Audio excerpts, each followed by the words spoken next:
Hello बच्चों, आज हम शुरू करने जा रहे हैं आपकी हिंदी की किताब का पाठ तीसरा। और इस पाठ का नाम है मोर और बगुला। ये मोर और बगुले की कहानी है। तो चलिए शुरू करते हैं। एक समय की बात है, जंगल में एक बहुत ही सुंदर मोर रहता था। उसे अपने पंखों पर बड़ा घमंड था। वह प्रतिदिन यानी हर रोज़ एक झील के पास जाता और पानी में अपना प्रतिबिंब देखता। प्रतिबिंब पता क्या होता है? परछाई। क्या होता है? परछाई। और प्रतिबिंब देखकर अपनी तारीफ करता, यानी मोर खुद ही अपने आप को देखकर अपनी तारीफ करता था। वह घंटों वहाँ अपने पंखों को निहारता रहता और मन ही मन सोचता, मैं इस दुनिया का सबसे सुंदर प्राणी हूँ। मेरे जैसे सुंदर पंख किसी के पास नहीं हैं। एक दिन मोर एक बगुले से मिला। ये मोर है और इसकी किससे मिला? ये बगुले से। बगुले से भेंट हो गई इसकी। वह बगुले का अक्सर मजाक उड़ाया करता था। क्या उड़ाता था? इसका मजाक उड़ाता था। क्योंकि जब हम भी ऐसे होते हैं ना, कई बच्चे एक दूसरे का मजाक उड़ाते हैं, तो वह बगुले को उसके भद्दे पंखों के लिए ताना देता रहता था। बगुले के पंख सिर्फ सफ़ेद थे, उसके तो सुंदर नहीं थे ना। इसके तो, मोर के तो पंख बहुत सुंदर होते हैं। तो वह उसको ताना देता रहता और कहता रहता, मुझे तुम्हारे लिए बड़ा ही दुख होता है। तुम्हारे पंख सचमुच बड़े फीके हैं। इस कारण तुम बहुत ही बदसूरत प्राणी लगते हो। तुम्हारे यह पंख किसी काम के नहीं है। सचमुच भगवान ने तुम्हें इतने भद्दे पंख देकर तुम्हारे साथ अन्याय किया है। कि मतलब कि भगवान ने अच्छा नहीं किया तुम्हें इतने भद्दे पंख देकर। अब तुम इन्हीं पंखों के कारण सबके लिए मजाक का पात्र बनोगे। पात्र का मतलब होता है कि तुम सब लोग तुम्हारा मजाक उड़ाएंगे। इस तरह मोर अक्सर बगुले को अपनी सुंदरता दिखाकर कुछ न कुछ कहता रहता था। जरा मेरे सुनहरी बैंगनी पंखों को देखो। मेरे रंग बिरंगे पंख कितने सुंदर हैं। मेरे जैसा दूसरा और कोई भी नहीं है। एक दिन बगुले ने मोर से कहा, सचमुच तुम्हारे पंख मुझसे सुंदर हैं। हो सकता है कि लोग इस कारण तुम्हें मुझसे ज़्यादा पसंद करते हो, पर मैं आसमान में बहुत ऊंचा उड़ सकता हूँ, जबकि तुम केवल धरती पर ही फुदकते रहते हो। तभी एक शिकारी जंगल में आ गया।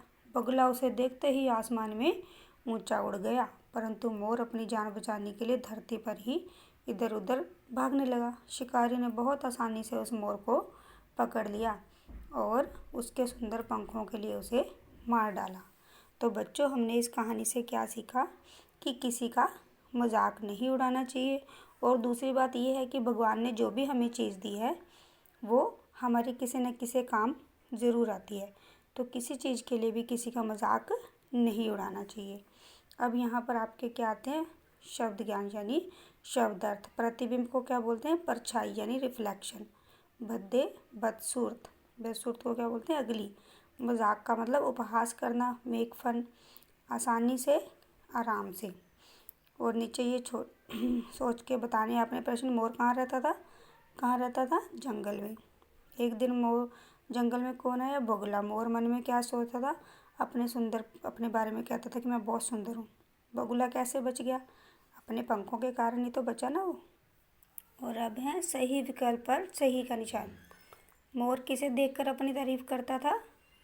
पानी में अपना प्रतिबिंब देखकर। मोर को किस लिए बदसूरत प्राणी लगता था बगुला?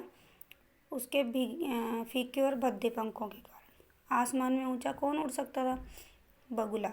अब आगे आते हैं प्रश्न। मोर को किस पर घमंड था? अपने पंखों पर। मोर बगुले को किसके लिए ताना देता था? भद्दे पंखों के लिए। एक दिन बगुले ने मोर से क्या कहा? बगुले ने मोर से कहा कि तुम्हारे पंख सुंदर हैं, लेकिन मैं आसमान में ऊंचा उड़ सकता हूँ। अब है खाली स्थान भरो। जंगल में एक बहुत ही डैश रहता था। कौन रहता था? सुंदर मोर रहता था। एक दिन मोर एक डैश से मिला। किससे? बगुले से। मुझे तुम्हारे लिए बड़ा ही डैश होता है। दुख या अफसोस? दुख होता है। बगुला शिकारी को देखते ही आसमान में उड़ गया। इसके बाद है विलोम शब्द। विलोम शब्द का मतलब होता है उल्टे शब्द, जैसे कि मोटा, पतला। अब यहाँ पर शब्द दिए गए, उल्टे अर्थ वाले शब्दों पर सही निशान लगा। दूर का उल्टा क्या होगा? पास, बाहर या अंदर? पास। बड़ा का उल्टा क्या होगा? पतला, चौड़ा या छोटा?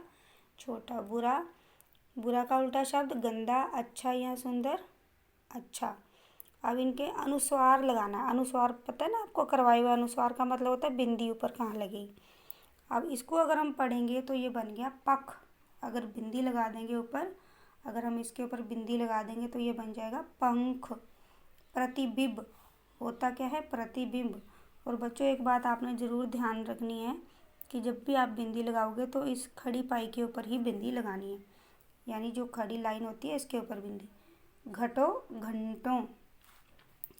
जगल, जंगल। रग बिरगे, रंग बिरंगे। पसंद, पसंद। तो ये आपके यहाँ पे कहानी पूरी होती है। तो मोर पर आपने कुछ वाक्य लिखने हैं, ठीक है।